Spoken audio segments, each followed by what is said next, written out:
Hello students, welcome back to my channel Shubham lecturer. जितने भी student इस बार 12th में हैं और 2023 बोर्ड एग्जाम देने वाले हैं वो आज के इस वीडियो को शुरू से लेकर लास्ट तक देखेंगे, क्योंकि आज के इस वीडियो में मैं आपको 12th केमिस्ट्री के सबसे इंपॉर्टेंट चैप्टर जिसका नाम है रासायनिक बलगतिकी, इसे हम इंग्लिश में बोलते हैं केमिकल काइनेटिक्स, इस चैप्टर से जितने भी मोस्ट इंपॉर्टेंट क्वेश्चन हैं जो 2023 बोर्ड एग्जाम में आएंगे वो क्वेश्चन मैं आपको बताऊंगा। देखिए, रासायनिक बलगतिकी एक ऐसा इंपॉर्टेंट चैप्टर है जिससे हर साल 12th केमिस्ट्री में 5 से 7 नंबर के क्वेश्चन तो आते ही आते हैं, तो इस बार भी आएंगे।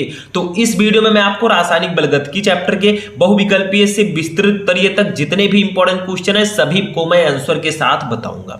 सबसे पहले हम बहुविकल्पीय प्रश्न पढ़ेंगे, फिर लघु उत्तरीय प्रश्न, फिर लघु उत्तरीय प्रश्न और फिर विस्तृत उत्तरीय प्रश्न। तो बैठ जाइए हमारे साथ कॉपी और पेन लेकर और कहिए कि अब की बार केमिस्ट्री में 90% प्लस पार करना है, क्योंकि आपको ज्यादा से ज्यादा पढ़ना है। तो सबसे पहले इस वीडियो को लाइक कर दीजिएगा, चैनल पर नए चैनल को सब्सक्राइब कर लीजिएगा ताकि सभी वीडियो आपको टाइम से मिलते रहें और जो बाकी के चैप्टर्स हैं वो भी मैं आपको देता रहूं।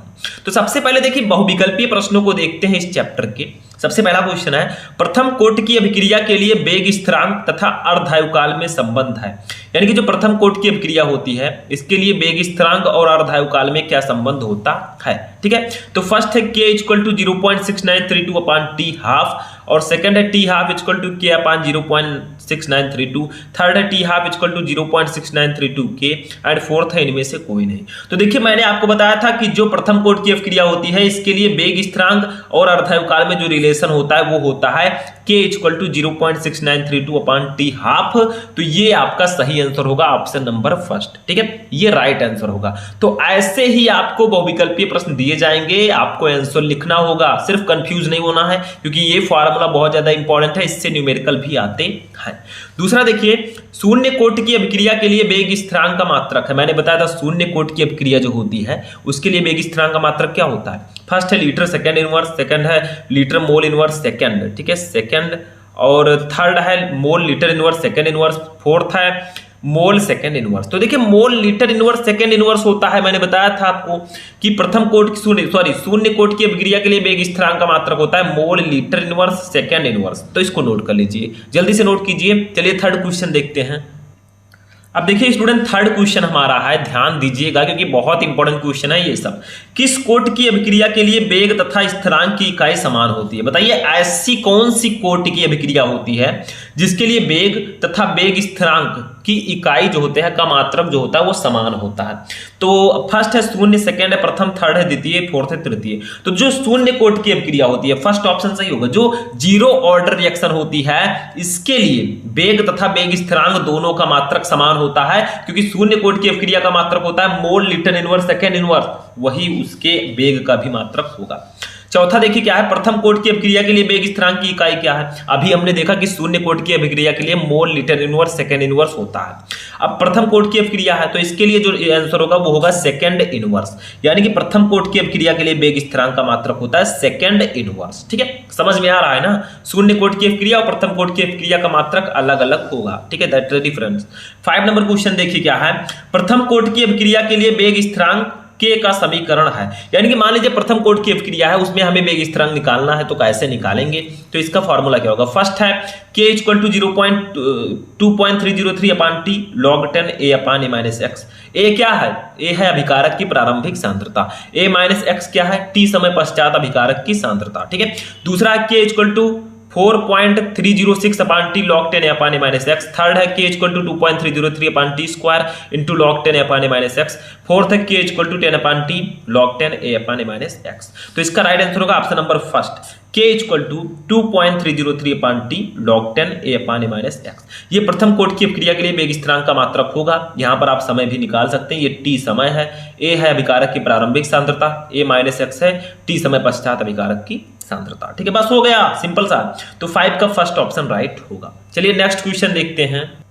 अब देखिए स्टूडेंट, हमारा जो ऑब्जेक्टिव क्वेश्चन था बहुविकल्पीय प्रश्न वो फिनिश होता है। हमारे चैप्टर 4 रासायनिक बलगतिकी से यही 5 बहुविकल्पीय प्रश्न सबसे ज्यादा इंपॉर्टेंट हैं। बाकी जो बचते हैं उसको भी आप पढ़ लीजिएगा, लेकिन ये 5 जरूर पढ़ना है।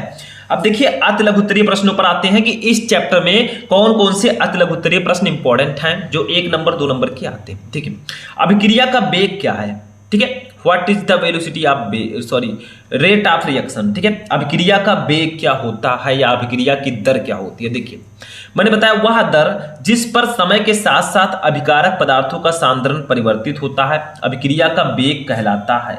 यानी कि अभिक्रिया का वेग क्या होता है, वह वेग जिस पर समय के साथ साथ जो अभिकारक की सांद्रता है वो परिवर्तित होती है उसे हम अभिक्रिया का वेग कहते हैं। ठीक है, अब मान लीजिए जैसे आपको पता है कि जब अभिक्रिया होती है तो उसमें अभिकारक और उत्पाद दोनों, देखिए ये आपका जैसे है N2 प्लस 3H2, ठीक है, दैट गिव्स आउट ये हमारा हो जाएगा 2NH3। क्या हो जाएगा 2NH3।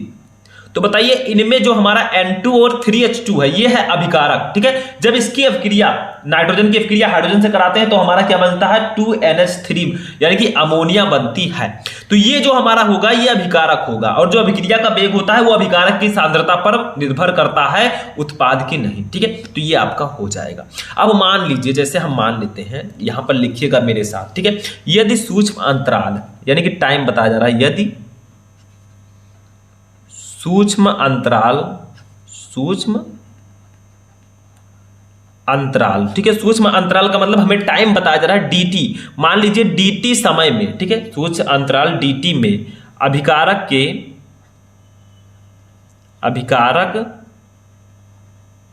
के dx मोल, यानी मान लीजिए dx मोल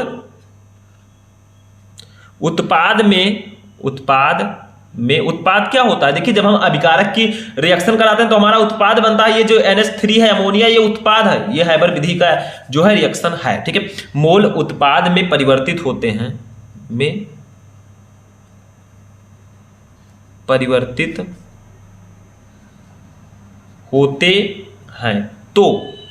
तो देखिए अभिक्रिया का जो वेग होगा उसका एक फार्मूला होगा। तो अभिक्रिया का वेग, ठीक है, तो इसका फार्मूला क्या होगा बताइए। जब मान लीजिए कि सूक्ष्म अंतराल dt यानी कि समय अंतराल dt में अभिकारक के dx मोल उत्पाद में परिवर्तित होते हैं, यानी कि अभिकारक की सांद्रता में जो परिवर्तन हुआ वो dx हुआ, तो अभिक्रिया का वेग क्या होगा, वो हो जाएगा dx अपान dt। यानी कि dt समय में अभिकारक की केंद्रित सांद्रता परिवर्तित हुई, इन्हीं को हम कहेंगे अभिक्रिया का वेग, और यही हमारा आंसर हो जाएगा। ठीक है, तो अभिक्रिया का वेग क्या होता है पहले इसको देखिए, वह वेग जिस पर समय के साथ साथ अभिकारक पदार्थों का सांद्रण भी परिवर्तित होता है वो अभिक्रिया का वेग कहलाता है। जैसे आपका हो गया मान लीजिए सूक्ष्म अंतराल dt, यानी कि dt समय में अभिकारक के dx मोल उत्पाद में परिवर्तित हो, ठीक है, तो अभिक्रिया का वेग होगा dx अपान dt। ठीक है, ये आपका आंसर हो जाएगा, बस इतना ही, कुछ और नहीं है इसमें। अब दूसरा क्वेश्चन हम देखेंगे। देखिए अब आपसे पूछा जा रहा है, देखिए अभिक्रिया की कोटि है, मैं आपको इंपॉर्टेंट क्वेश्चन पढ़ा रहा हूं, चैप्टर नहीं पढ़ा रहा हूं कि स्टेप बाय स्टेप पढ़ाऊंगा। ठीक है, अब दूसरा क्वेश्चन हमारा क्या है, देखिए निम्न अभिक्रिया की कोटि और वेग स्थिरांक की इकाई लिखिए। देखिए बताइए किस कोटि की अभिक्रिया है, H2 plus Cl2 that gives out 2HCl, यानी कि जब हाइड्रोजन क्लोरीन से अपक्रिया करता है प्रकाश की उपस्थिति में तो हाइड्रोक्लोरिक अम्ल बनता है। ये कौन सी अपक्रिया है, किस कोट की अपक्रिया है, जैसे प्रथम कोट की है कि शून्य कोट की है कि द्वितीय कोट की है, बताइए जल्दी से।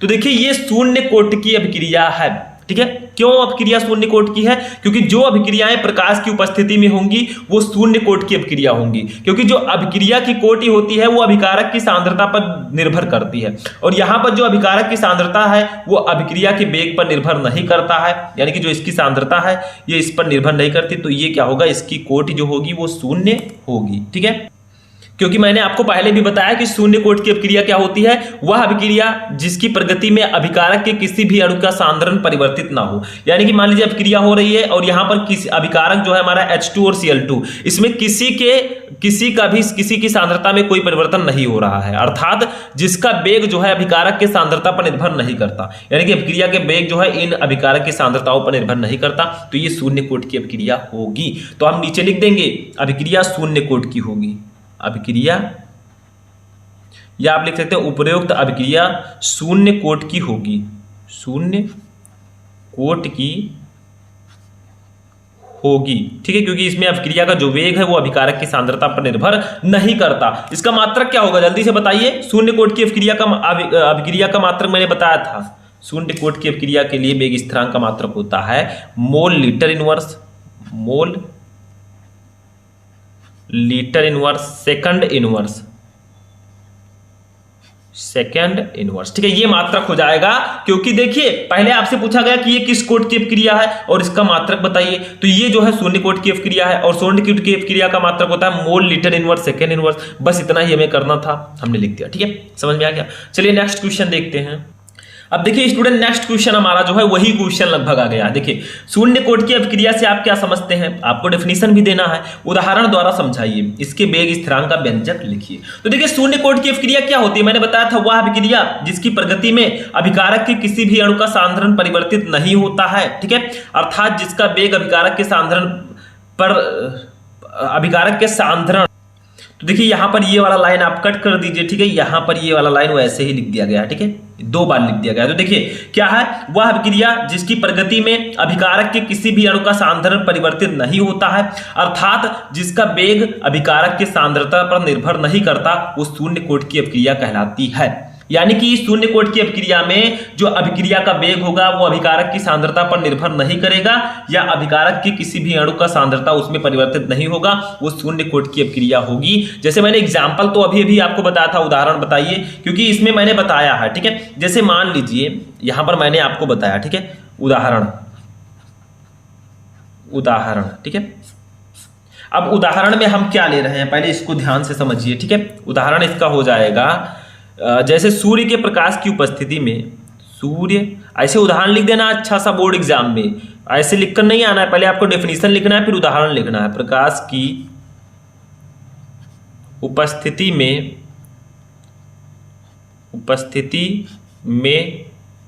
H2 Cl2 का संयोग, यानी कि सूर्य के प्रकाश की उपस्थिति में H2 Cl2 का संयोग, ठीक है। तो सूर्य के प्रकाश की उपस्थिति में जो अभिक्रिया होगी वो शून्य कोट की अभिक्रिया होगी, ठीक है। तो यहां पर लिखेंगे H2 + Cl2 that gives out, ऊपर क्या है बताइए, ऊपर है सूर्य का प्रकाश, ठीक है, तो यहां पर लिख देंगे सूर्य का प्रकाश। तो जब सूर्य के प्रकाश की उपस्थिति में हमने अभिक्रिया कराई तो ये हो गया हमारा 2HCl, ठीक है। अब बताइए ये किस कोट की अभिक्रिया होगी, ये जीरो ऑर्डर रिएक्शन होगी, यानी कि शून्य कोट की, क्योंकि इसमें जो अभिक्रिया का वेग है, ठीक है, अभिक्रिया का वेग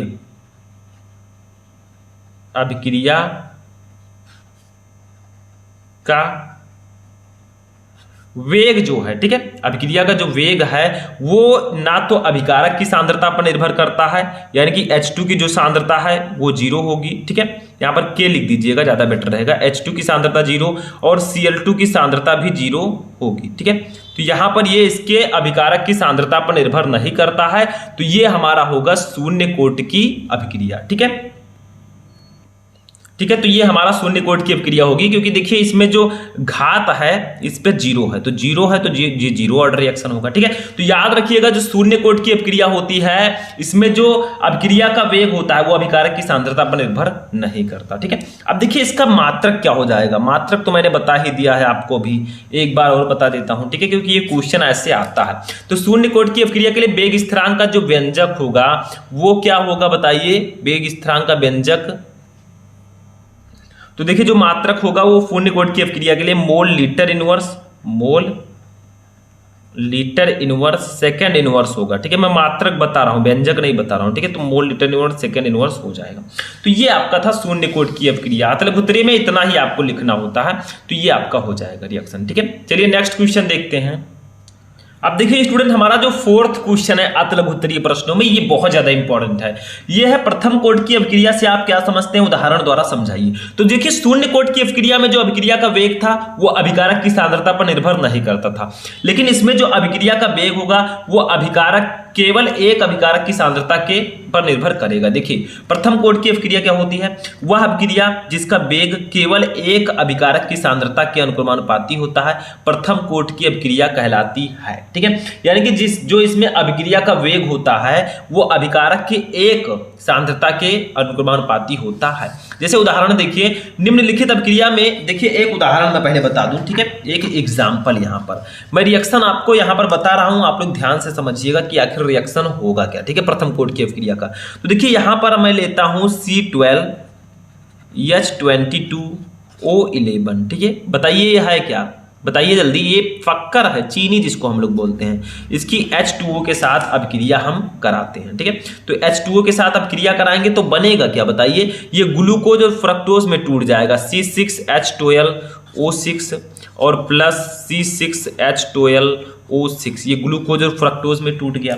अब देखिए यहां पर ये शक्कर है, नाम मैं लिख देता हूं क्योंकि आपके जीवन में भी शक्कर है। ठीक है, ये है ग्लूकोज, क्या है, ग्लूकोज है, ये फ्रक्टोज है, फ्रक्टोज। ठीक है, तो देखिए यहां पर बहुत सारे स्टूडेंट क्या कहेंगे, अरे सर इसमें दो अभिकारक हैं तो ये तो द्वितीय कोटि की होगी। लेकिन देखिए यहां पर जो जल है इसकी सांद्रता पर अभिक्रिया का वेग निर्भर नहीं करता। देखिए ऊपर दिया गया है, निम्नलिखित अभिक्रिया में केवल शक्कर के अणुओं की सांद्रता परिवर्तित होती है, यानी कि जब अभिक्रिया होगी तो केवल जो चीनी के अणु हैं उसी की सांद्रता में परिवर्तन होगा। और मैंने बताया है कि अभिकारक की सांद्रता में जो परिवर्तन होता है उसी के अनुपाती होता है, अतः यह प्रथम कोटि की अभिक्रिया होगी। तो अगर इसका हम वेग स्थिरांक निकालेंगे, ठीक है, तो हम क्या करेंगे, सिर्फ ये चीनी के अणुओं पर ये निर्भर करेगी, तो ये प्रथम कोटि की अभिक्रिया होगी। ठीक है, तो ऐसे एग्जांपल इसके ऊपर हम लिख देंगे। देखिए इसके ऊपर H+ आप लिख दीजिएगा, ठीक है, और नीचे लिख देगा तनु HCl। देखिए ये सब क्या है, अभिकारक, सॉरी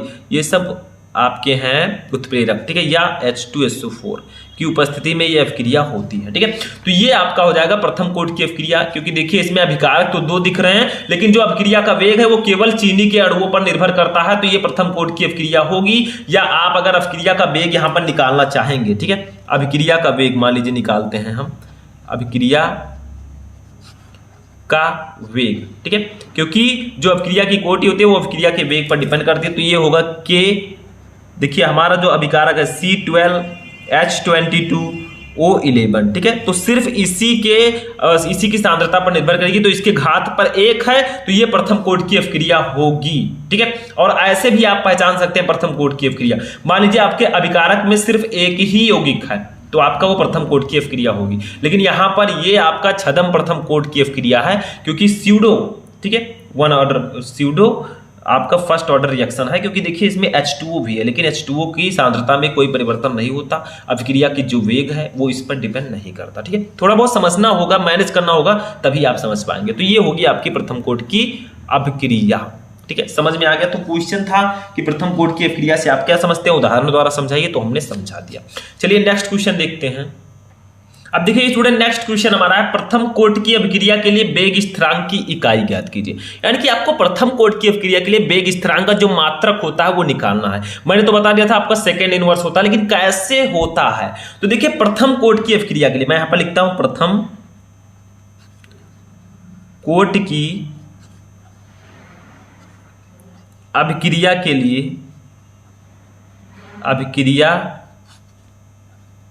के लिए, ठीक है, के लिए वेग समीकरण क्या होता है बताइए। के लिए वेग समीकरण जो होता है, वेग समीकरण, ठीक है, तो वेग समीकरण कैसे निकालेंगे, तो वेग समीकरण R जो होगा वो किसके बराबर होगा, वो बराबर होगा K × K। ठीक है, K ऐसे लिखते हैं हम, और A के पावर देखिए 1 होगा। A का मतलब क्या है, अभिकारक है। ठीक है, अभिकारक की सांद्रता पर निर्भर करेगा, लेकिन अभिकारक की प्रथम घात K के ऊपर A के ऊपर 1 है, यानी कि ये प्रथम कोटि की अभिक्रिया है।